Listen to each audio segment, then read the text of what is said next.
జేఎన్ఆర్కి వచ్చి 1318, రాక్రీట్ ఇన్ఫ్రాస్ట్రక్చర్కి వచ్చి 907 కోట్లు, రెండు కలిపి 2225 కోట్ల రూపాయల పనులు అప్పగించారు. దాంట్లో ఇప్పటికి 1200 కోట్లు పే చేసేసారు.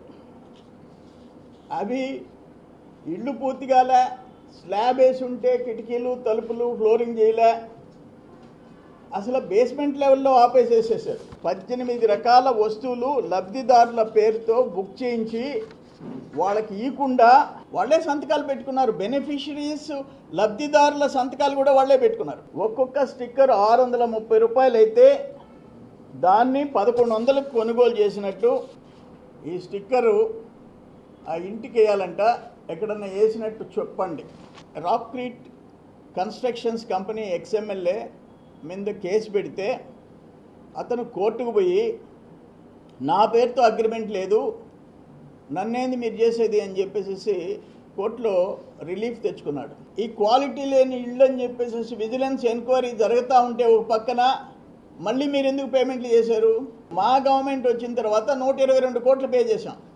ఏం జరుగుతుంది? అందుకే సాక్షాత్తు ముఖ్యమంత్రి గారికి లెటర్ రాశా.